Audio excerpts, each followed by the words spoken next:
Halo sahabat, apa kabarnya hari ini? Tetap semangat dan terus belajar. Oke, saya akan mengerjakan tugas belajar di luar kelas hari kedua dengan tema kurikulum dasar kedua. Pengertian individual system adalah proses pembelajaran yang berpusat pada anak sebagai objek. Agar proses pendekatan sesuai dengan karakter masing-masing anak. Agar proses belajar dapat dilakukan secara bertahap atau small step system.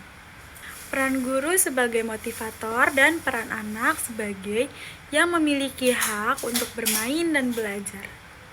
Jika classical system, semua anak pada saat yang bersamaan akan mendapatkan materi yang sama. Jika individual system, pada saat yang sama, setiap anak mendapatkan materi yang berbeda sesuai kemampuan dan kemauan pada masing-masing anak.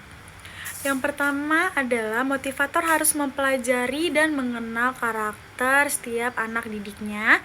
Yang kedua, motivator harus mencari tahu kesukaan setiap anak didiknya. Yang ketiga, jangan minta dimengerti oleh anak.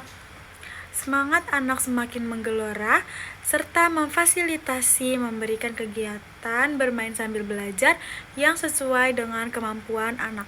Anak menjadi tidak semangat dan kegiatan bermain sambil belajar tidak sesuai dengan kemampuan anak. Metode variation skill adalah kemampuan yang harus dimiliki oleh setiap motivator dalam memvariasikan antara aspek belajar dengan kegiatan belajar. Agar anak tidak merasa bosan, semakin tertarik, bersemangat, dan antusias dalam kegiatan bermain sambil belajar. Tujuan yang ingin dicapai adalah semangat dan antusias anak dalam kegiatan bermain sambil belajar. Ada 3 aspek belajar. Yang pertama, kemampuan afektif. Yang kedua, kemampuan kognitif. Yang ketiga, kemampuan psikomotorik. Kegiatan yang termasuk ke dalam aspek kognitif adalah membaca dan berhitung. Kegiatan yang termasuk dalam aspek efektif adalah bernyanyi, berdialog, berdongeng, dan bercerita.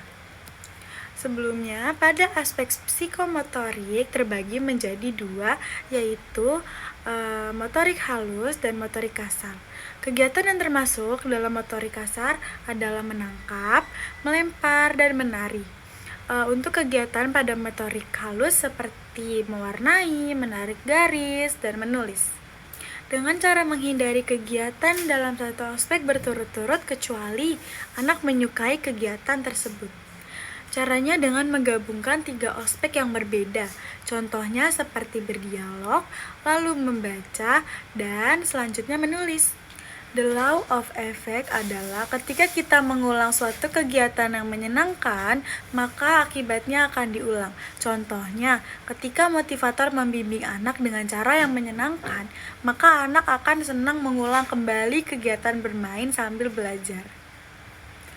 The law of exercise adalah ketika suatu kegiatan yang terus diulang, maka akan berdampak mampu. Yang terakhir ada the law of readiness adalah ketika seseorang semakin mampu, maka semakin siap dan juga terampil.